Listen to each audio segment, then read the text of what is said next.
आप सभी को जय मसीह की। मैं परमेश्वर का दास शमूएल त्रिभुवन फिर से एक बार इस नए वीडियो में आपका स्वागत करता हूँ। आज से लेंट के दिन शुरू हुए हैं, मतलब मनुष्य की परंपरा के हिसाब से आज से गुड फ्राइडे तक इस दुनिया के कई सारे लोग उपवास प्रार्थना करेंगे और उसके बाद गुड फ्राइडे और ईस्टर मनाया जाएगा। प्रभु को धन्यवाद हो, बाइबल हमें उपवास प्रार्थना करने के लिए सिखाता है और उपवास प्रार्थना के बाइबल में कई मायने दिए गए हैं। उपवास प्रार्थना करने से हमारे आत्मिक जीवन में कई सारे लाभ होते हैं। तो आज मैं उन तीन लाभ आपको बताना चाहूंगा कि उपवास प्रार्थना करने के तीन अद्भुत परिणाम क्या होते हैं। उपवास प्रार्थना के कई सारे परिणाम हैं और कई सारे लाभ हैं, लेकिन उन्हीं में से तीन मैं आपको तुरंत बताना चाहूंगा ताकि हम उन चीजों से और प्रोत्साहित हो सके और उपवास प्रार्थना करने में और मजबूत हो सके और प्रभु में और आगे बढ़ सके। पहली चीज मैं आपको बताना चाहूंगा कि उपवास प्रार्थना करने के द्वारा हम आत्मिक रूप से मजबूत हो जाते हैं। आत्मिक रूप से मजबूत होना बहुत जरूरी है। जिस तरीके से हमारे शरीर को भोजन की आवश्यकता होती है, उसी तरीके से हमारे आत्मा को भी आत्मिक भोजन की आवश्यकता होती है। और उसी आत्मिक भोजन में का सबसे मुख्य आहार होता है परमेश्वर की उपस्थिति। तो जब हम उपवास प्रार्थना करते हैं तो हम परमेश्वर की उपस्थिति में, परमेश्वर की संगति में अधिक समय बिताते हैं, जिसके द्वारा हमारी आत्मिक उन्नति होती है, आत्मिक रूप से हम मजबूत हो जाते हैं। मरकुस का सुसमाचार इसके 9वें अध्याय में एक छोटी सी कहानी लिखी हुई है। वहां एक पिता अपने बच्चे को जो दुष्टात्मा ग्रस्त है, अब यीशु मसीह के शिष्यों के पास में लेके आता है और यीशु मसीह के शिष्य उसके अंदर से उस दुष्टात्मा को निकाल नहीं पाते हैं।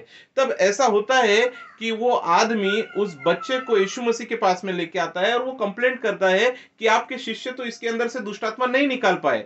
तो यीशु मसीह उस लड़के को ठीक कर देते हैं, उसके अंदर की दुष्टात्मा को निकाल देते हैं। और फिर शिष्य लोग पूछते हैं यीशु मसीह को कि हम ऐसा क्यों नहीं कर पाए। तो यीशु मसीह कहते हैं कि इसके लिए बहुत आवश्यक है कि आप प्रार्थना और उपवास प्रार्थना करें। तो उपवास प्रार्थना के द्वारा हम आत्मिक रूप से मजबूत हो जाते हैं, हम परमेश्वर की सानिध्य में और मजबूत होते रहते हैं, उसकी उपस्थिति में और आगे बढ़ते रहते हैं, जिसके द्वारा हमारी आत्मिक उन्नति होती है और हम आत्मिक रूप से मजबूत हो जाते हैं ताकि हम शैतान की ताकतों के ऊपर और मजबूत तरीके से विजयशाली हो सके। दूसरी चीज मैं आपको बताना चाहूंगा कि वो है कि हम मानसिक रूप से, मतलब हम दिमाग की तौर पे भी हम मजबूत होना शुरुआत हो जाते हैं।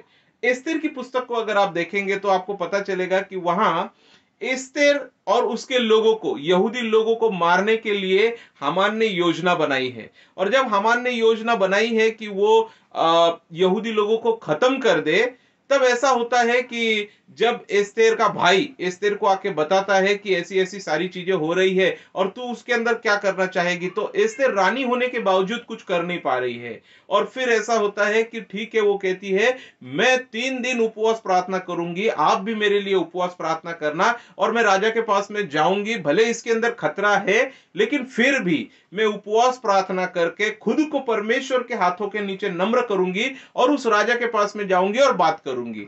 और जब वो ऐसा करती है तब परमेश्वर उसकी रक्षा करता है। मानसिक तौर पे जब वो टेंशन में है, जब वो कोई डिसीजन ठीक से नहीं ले पा रही है, सारे यहूदी लोग डरे हुए हैं, हामान जिस तरीके से यहूदी लोगों से व्यवहार रख रहा है, उस जगह में एस्तेर कुछ ऐसा फैसला लेती है। वो कहती है कि मैं उपवास प्रार्थना करूंगी। एक रानी को उपवास रखना उस जमाने में बड़ी बात थी, क्योंकि लिए रानी के पास में सारी सुख सुविधाएं थी, लेकिन फिर भी ये कहती है कि मैं उपवास करूंगी, प्रार्थना करूंगी और राजा के खतरे के बावजूद मैं वहां पे जाऊंगी। भले मुझे मरना पड़े तो भी मैं मर जाऊंगी, लेकिन मैं अपने लोगों के लिए परमेश्वर के हाथों के नीचे नम्र हो जाऊंगी।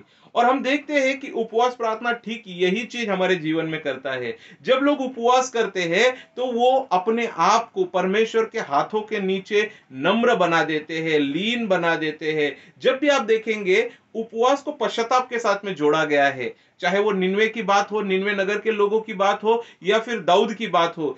जब भी वो लोग पाते हैं कि नहीं, हम परमेश्वर के विरुद्ध गए हैं या परमेश्वर की सहायता की हमें जरूरत है, तो तब वो लोग उपवास प्रार्थना करते हैं, अपने आप को वो लोग नम्र कर देते हैं और वो कहते हैं कि प्रभु हम कुछ नहीं कर सकते हैं, प्रभु आप हैं जो सब कुछ कर सकते हैं। और उपवास प्रार्थना ठीक हमको यही करना सिखाती है।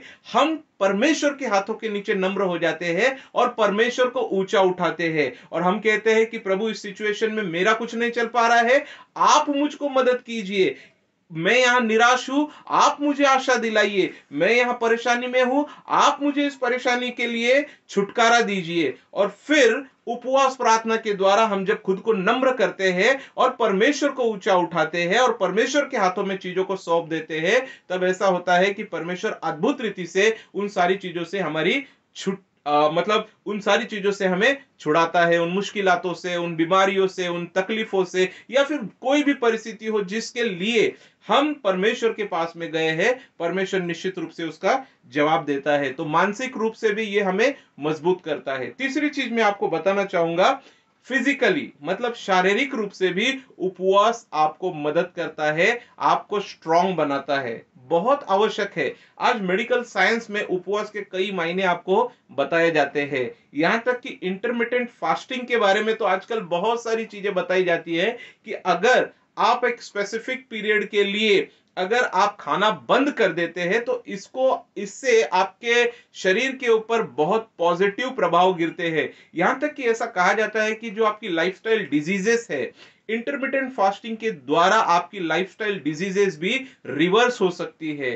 तो इसके आपको शारीरिक रूप से भी बहुत फायदे मिलते हैं, शारीरिक रूप से भी आप इसके द्वारा स्ट्रांग हो जाते हैं। गलातियों की पुस्तक में यही लिखा हुआ है कि हम अपनी शारीरिक इच्छाओं को छोड़ के हमें परमेश्वर की क्रियाओं में, आत्मिक चीजों में आगे बढ़ना है।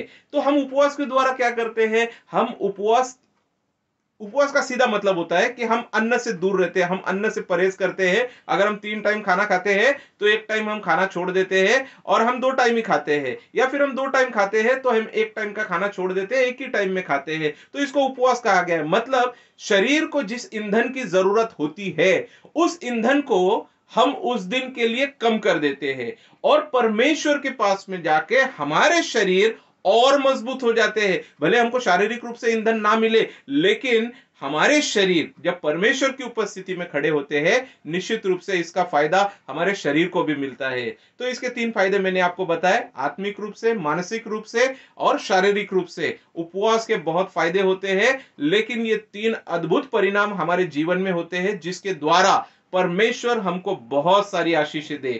प्रभु करे आपको और मुझको इस वीडियो में और अधिक समझने में और उपवास प्रार्थना करके आगे बढ़ने में मदद करे। सभी को जय मसीह की।